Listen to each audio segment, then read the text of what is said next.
Halo semua, selamat datang di kelas online pengauditan 1. Kali ini kita akan bicara tentang chapter 12, di mana chapter 12 ini ada hubungannya dengan chapter 11, yaitu sama-sama tentang pengendalian internal.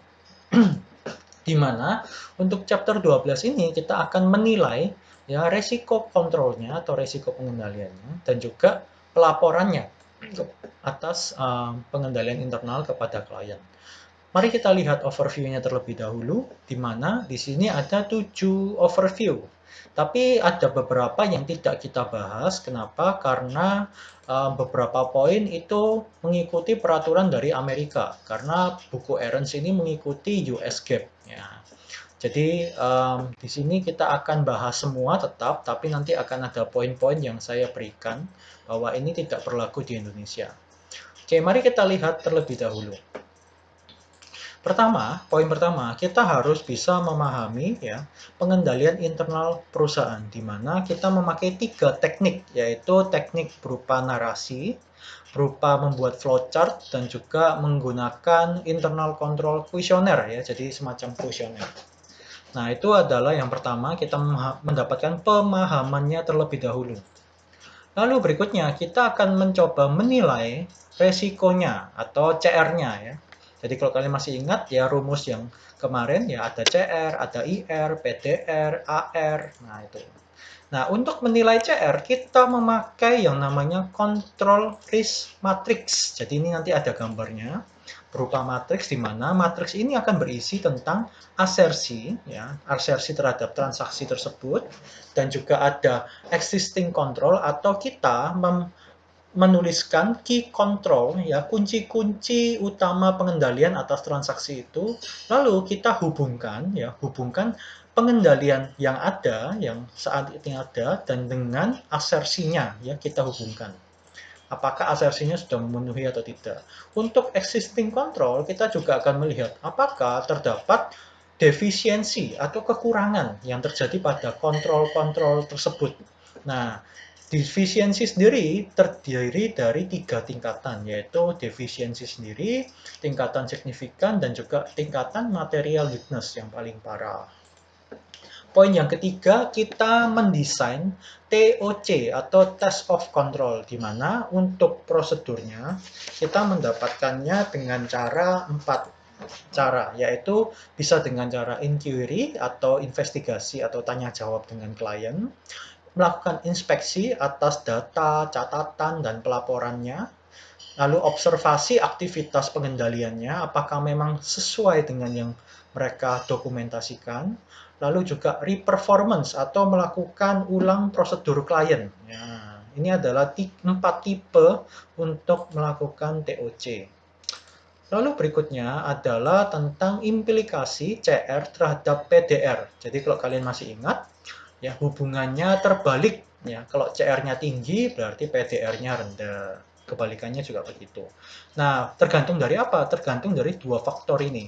Faktor dari control risk assessment, ya, control risk assessment itu yang tadi yang berupa matriks dan juga hasil dari test of control ya dari 4 prosedur tadi. Nah, nanti akan bisa kita ketahui CR-nya bagaimana, low, medium, atau high, sehingga kita bisa menentukan ya salah satu faktor yang menentukan PDR-nya jadi seperti apa. Lalu berikutnya tentang persyaratan pelaporan. Nah, ini persyaratan pelaporan yang dimaksud di bab ini adalah persyaratan pelaporan di US. Karena apa? Karena kalau di US, auditor selain menerbitkan laporan auditor, mereka harus menerbitkan laporan pengendalian internal.